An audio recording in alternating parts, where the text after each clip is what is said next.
Down and welcome to the official preview for Daniel Dubois against Nathan Gorman this weekend, live at the O2 Arena. British title will be on the line. This is what boxing is all about, man. Two young, undefeated British heavyweights going at it. British title at stake. You know, this is what we're in it for, man. Daniel Dubois and Nathan Gorman. These two have been on a collision course for a while. This was a fight that Frank Warren wanted to actually build up into a huge super fight, possibly for world titles on the line. If it was down to Frank Warren and if it was ideal for him, he would have let this one marinate. But due to public demand, due to the pressure that we, the fans, put on these promoters, this fight is happening now. So salute to everybody that's had a say in making it happen, whether it's been via any tweets or any posts on Instagram or social media. You know, the promoters and everybody sees this. So it's great that we're getting this fight now.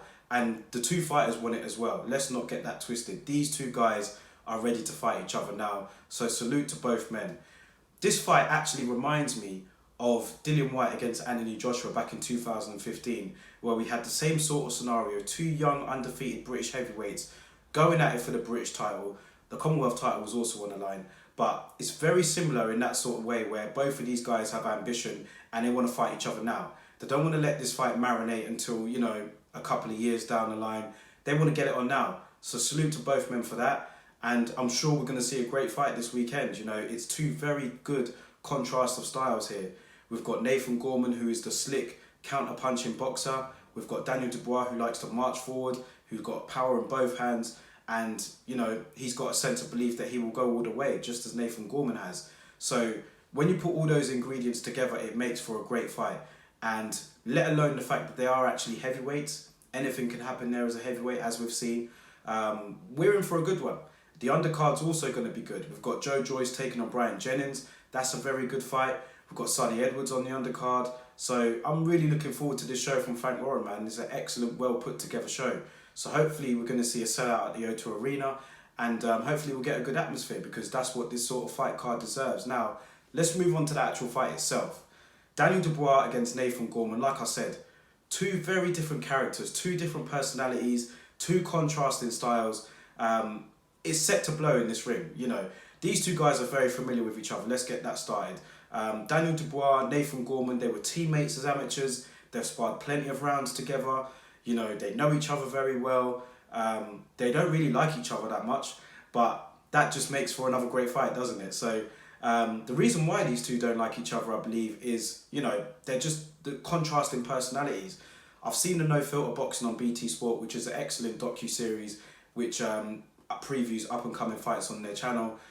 This was a very good one that they did with Dubois and Gorman. Nathan Gorman was basically saying that he didn't really like Daniel Dubois' character, and if you speak to Dubois, he'll say the same sort of thing. So, like I said, contrasting personalities, they don't really get on. I don't think they hate each other that much, but they don't really get on. And both men will be looking to get one up on the other when they step into the ring this weekend. Now, how do I see this fight going? It's going to be a great fight, man. Daniel Dubois likes to march forward. He's a very good puncher, power in both hands.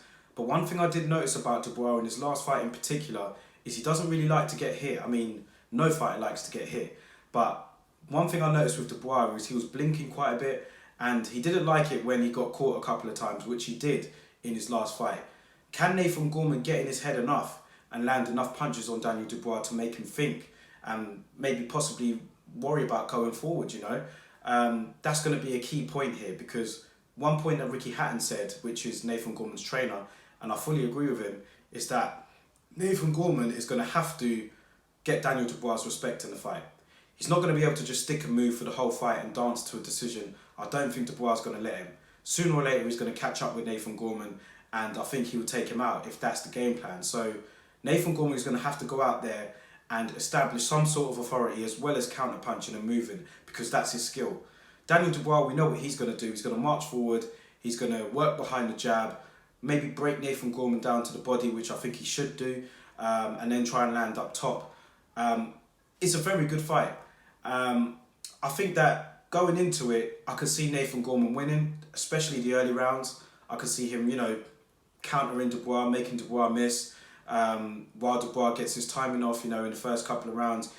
Nathan Gorman might nick those. I just see Daniel Dubois catching up with him eventually, though. You know, as we get into the later stages, I feel like Dubois will catch up with Gorman, but it's a fight that can go either way. I mean, I've changed my mind about 3 or 4 times since this fight's been announced, so don't be surprised after this prediction if I make another change of mind. It's one of those kind of fights. So normally I tend to favour the boxer in these fights. I normally go for the boxer, but I'm going with Daniel Dubois on this one because I feel like he will catch up with Gorman eventually. The head-to-head record, he's got the better head-to-head with some of the fighters that they've shared in the ring. I'm slightly leaning towards Dubois. Tomorrow I could go with Nathan Gorman. It's one of those kind of fights, man, but I'm just going to sit back and enjoy it. You know, these two guys, I like both of them. Both of them seem like they really want to make it this far in boxing, and I think that they both will. Whoever loses on Saturday night, it really doesn't matter. Both of them will be able to come back, as we saw with Dylan White and Anthony Joshua. So I'm just going to sit back and enjoy a great fight, man. I'm leaning towards Dubois on a late stoppage. I think that he'll catch up with Gorman eventually, maybe towards the 10th, 11th round when both men are tiring out. I think that Dubois might catch up with Gorman, but again, it's one of those type of fights where you just make your pick, you know. Dubois is the slight favourite amongst the bookies, but a lot of people in my boxing group and on my Instagram page are starting to favour Gorman. So it's one of those kind of fights. Just sit back and enjoy it. And again, kudos to Frank Warren for making it happen.